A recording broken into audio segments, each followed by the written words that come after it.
Demonstrators led by mining groups and rural unions have clashed with law enforcement in Bolivia as tensions simmer over the country's economic crisis, the worst in decades. On Thursday, small explosions were heard in the midst of the protest in La Paz, credited to miners setting off small sticks of dynamite. Some protesters were reported as attempting to breach the presidential palace. Lawyers for OpenAI and Elon Musk began closing arguments in a landmark trial that could impact the future of the ChatGPT maker. On Thursday, each side presented a concluding statement to jurors who will decide whether OpenAI and its leaders profited from a venture that was meant to be a charity. And Cuban President Miguel Diaz-Canel has suggested that Havana would accept humanitarian aid from the United States if it is delivered in accordance with internationally recognized practices. But he added that if the goal were truly to relieve the suffering of the Cuban people, the US would do better to lift its trade embargo on the island. And 9 California jurors are now deliberating over the future of OpenAI, the world-leading artificial intelligence lab, while the trial exploring Elon Musk's case against OpenAI's other co-founders and Microsoft has covered territory ranging from the breakup of the founders in 2018 to Altman's firing and rehiring in 2023. The jurors will be considering a set of fairly narrow questions. And Elon Musk's newly rebranded SpaceX AI is reportedly losing top talent, with more than 50 researchers and engineers departing since February, according to the information. The exits include key leaders across coding, world models, and Grok Voice. Rivals like Meta and Thinking Machine Labs are reportedly scooping up former staff, with the company's core pre-training team dwindling to just a handful of people. Since February, and at least 11 XAI employees have defected to Meta, according to the information's report. At least 7 have left to join Mira Murati's Thinking Machine Labs. And TechCrunch has previously reported on 11 of the XAI departures announced directly after the merger, including 2 co-founders. CIA Director John Ratcliffe led a U.S. delegation to Havana to meet with Cuban government officials on Thursday as the island deals with a collapse of its energy sector amid rising tensions with the U.S., according to the Cuban government. Following the request submitted by the U.S. government that a delegation presided over by the CIA Director John Ratcliffe be received in Havana, the Revolutionary Directorate approved the realization of this visit and the meeting with its counterpart from the Ministry of the Interior. The statement read that Palestinian President Mahmoud Abbas has pledged to reform the Palestinian Authority at a Fatah Party conference in the occupied West Bank, pledging to hold long-delayed presidential and parliamentary elections. Fatah kicked off the 3-day 8th General Conference in Ramallah on Thursday to elect a new Central Committee, its highest leadership body, for the first time in 10 years as it faces existential challenges in the wake of Israel's genocidal war on Gaza. And Mike Banks has resigned as the head of the United States Border Patrol in the latest turnover to hit President Donald Trump's immigration enforcement operations. On Thursday, Banks broke the announcement to Fox News, saying it's just time for him to leave. He also took credit for a decline in border crossings since Trump took office for a second term. And the Cerebras Systems IPO was a smash hit on Thursday, generating billions major investors. Among the big winners is major shareholder Benchmark, which owns 9.5% of the company. One of the firm's general partners, Eric Vishria, has been a Cerebras board member since 2016, the year the AI chipmaker was founded, having co-led its $25 million Series A round. And Lovable, the AI-powered app-building platform, has backed a Danish hardware startup, Atech, that wants to introduce vibe coding to the process of creating hardware. Lovable was part of an $800 and our pre-seed round that also included a 16Z Scout Fund, Sequoia Scout Fund, and Nordic Makers. In a chat with TechCrunch, Atech's head of customer experience, Gustav Hugod, said the platform's workings are quite simple. And Users buy a starter hardware kit for whatever they are trying to build from ATEC's site. Then they open a tab at the site, talk to an AI chatbot, describe the hardware concept they're trying to build, and the AI tool generates code that helps them build a working prototype. Hugad said the company's user base is pretty broad right now, from 4-year-olds building cars to a hydrogen synthesis plant that needs precise voltage sensing. And typically, building any type of hardware prototype requires decades of experience or finding pricey but talented engineers.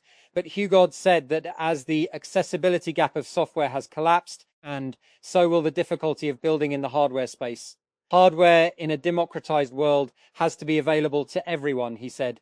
The new capital will be used for research and development, marketing, and hiring. That Codex is going mobile. The coding tool, which OpenAI launched approximately a year ago, has now been integrated into the ChatGPT app, allowing users to monitor and manage their development workflows remotely. The new function allows users to see their Codex live environments in any devices where it is running. The company announced the changes Thursday. The update, which is currently in preview, is now available to all plans on iOS and Android. And Tehran. Iran is looking at ways of providing limited connectivity to approved individuals and entities amid a continued state-imposed internet shutdown, and with a tiered access model currently being offered that experts have said still undermines the digital rights of Iranians. And President Masoud Pezeshkian on Wednesday announced the creation of a new entity to review internet coverage in the country, named the Specialized Headquarters for Organizing and Guiding Iran's Cyberspace, and with First Vice President Mohammad Reza Aref, a relative moderate, appointed as its head. And as Israeli attacks in Lebanon continue despite a ceasefire, the United States is hosting the third round of talks between Lebanese and Israeli officials. Hezbollah opposes the meeting in Washington. And US President Donald Trump returns to Beijing after 9 years to meet Chinese President Xi Jinping. The trade war, conflict in Iran, and rising fears over Taiwan shape the talks. With global tensions mounting, can the two leaders find common ground, or will rivalry push the world further into crisis? In this episode, and France coach Didier Deschamps has assembled a World Cup squad with formidable attacking talent led by Kylian Mbappe, while rewarding goalkeeper Robin Risser following his breakthrough season with a call-up for the Showpiece tournament. Deschamps, who guided France to World Cup glory in 2018 and will leave after this tournament, included few surprises in his announcement of the 26-man squad on Thursday. And OpenAI is so frustrated with Apple over a ChatGPT integration that failed to deliver the subscribers and prominence it expected that the company is now actively exploring legal action against the iPhone maker, Bloomberg News reported Thursday. And, citing people familiar with the matter, according to Bloomberg, OpenAI has enlisted an outside law firm to work through its options, and which could include sending Apple a formal breach of contract notice without necessarily escalating to a full lawsuit, at least not immediately. And any legal move would likely wait until after the conclusion of OpenAI's ongoing trial with Elon Musk. And Richard Socher has been a major figure in AI for some time, best known for founding the early chatbot startup U.com, and before that, his work on Imaginet now, and he's joining the current generation of research-focused AI startups with Recursive Superintelligence, a San Francisco-based startup that came out of stealth on Wednesday with $650 million in funding. And Socher is joined in the new venture by a cohort of prominent AI researchers, including Peter Norvig and Cresta co-founder Tim Shih. Together, they're working to create a recursively self-improving AI model, and one that can autonomously identify its own weaknesses and redesign itself to fix them without human involvement, a long-held holy grail of contemporary AI research. And Yuri Veltman was tense. He's the national field director for Standing Together, an organization of Jewish and Palestinian peace activists, and who had gathered to resist the tens of thousands of far-right Jewish marchers heading for occupied East Jerusalem's Old City. He had reason to be worried. Jerusalem Day, and marked by Jewish Israelis every year to celebrate the 1967 capture and subsequent illegal occupation of the city, and has become an opportunity for thousands to be bussed in from across Israel and the occupied West Bank to participate in the Flag March, where they maraud through the Old City and attack Palestinians as well as Jewish peace activists. And Palestinians from outside the Old City were not allowed in by police.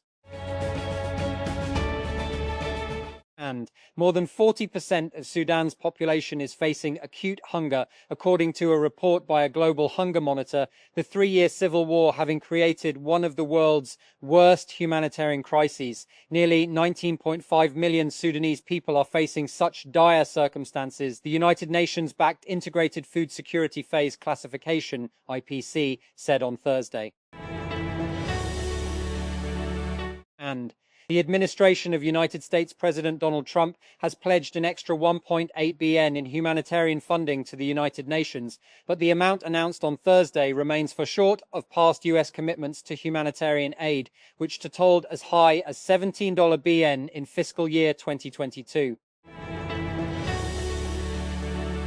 And on Friday, Jerome Powell's term as chair of the United States Federal Reserve Board of Governors will come to a close after months of tension between the White House and the central bank, and as US President Donald Trump pushes for more aggressive interest rate cuts, Powell's term ends on May 15, and he will be succeeded by Trump appointee Kevin Warsh, who served on the central bank's Board of Governors from 2006 to 2011. And Powell will continue on the board as a governor after stepping down as chair.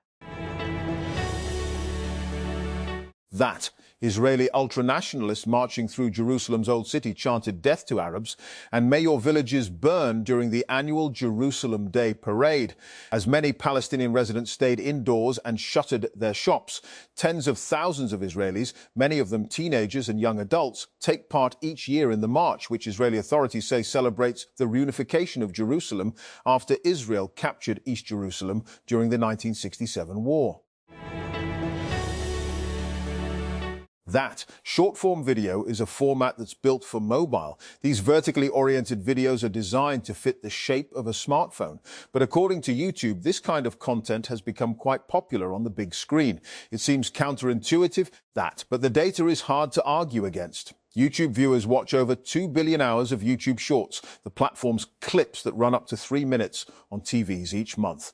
The living room is YouTube's fastest growing screen, and the Shorts experience is further helping connect viewers with the world's most active creator community from the comfort of their couch, said Kurt Wilms, YouTube's Senior Director of Product Management for YouTube on TV. We've found that audiences increasingly want to watch their favorite content on the biggest screen at home, whether it's long-form content, a podcast, or a short. Silicon Valley's token maxing error now has its own hardware. A new open-source project brings your Claude Code utilization stats into a tiny desktop dashboard, allowing AI-powered users to keep an eye on their usage. Sure, you can track Claude Code usage directly in the terminal using commands or other external tools and apps, but that's not as fun as seeing a pixel art version of the Claude sprite dance on a screen before showing at-a-glance token usage info, is it? And Noor Airways has issued a clarification statement rejecting recent reports regarding the airline's leadership as it continues preparations to enter Pakistan's aviation market. In an official statement shared by the airline, Noor Airways said reports circulating about its leadership were inaccurate. The company stated that the airline was being developed and managed by experienced commercial aviation and airline industry professionals. Before demanding $1 billion and a wife from Turkey in April 2026, Uganda's pro-Israel army chief Muhoozi Kainerugaba made a series of social media posts in 2022, wishing to marry Italy's current Prime Minister Giorgia Meloni. French newspaper Le Monde reported at the time. In earlier widely reported remarks, Kainerugaba suggested offering 100 Anko cows to Italy in exchange for marrying Meloni, and made additional statements that included references to taking military action toward Rome if his demand wasn't met. And Islamabad. The government on Thursday said that IMF-mandated asset declarations of civil servants would be made publicly accessible in a redacted form to ensure both transparency and personal privacy. The declaration of government officials' assets is required under IMF governance and corruption-related benchmarks. And Islamabad, May 14. PPP chairman Bilawal Bhutto Zardari on Thursday said that the government had not contacted him or his father, President Asif Ali Zardari, regarding a constitutional amendment. His remarks came amid media reports about the government's intention to have the 28th constitutional amendment passed by Parliament. And a new type of giant long-necked dinosaur, twice the size of a Tyrannosaurus rex, has been identified up by scientists from remains dug up in Thailand. The Nagatitan, the largest ever dinosaur found in Southeast Asia, weighed 27 tons, as much as 9 adult Asian elephants, and measured 27 meters, 88 ft in length, longer than a Diplodocus. Like that dinosaur, it belonged to the sauropod family of long-necked herbivores.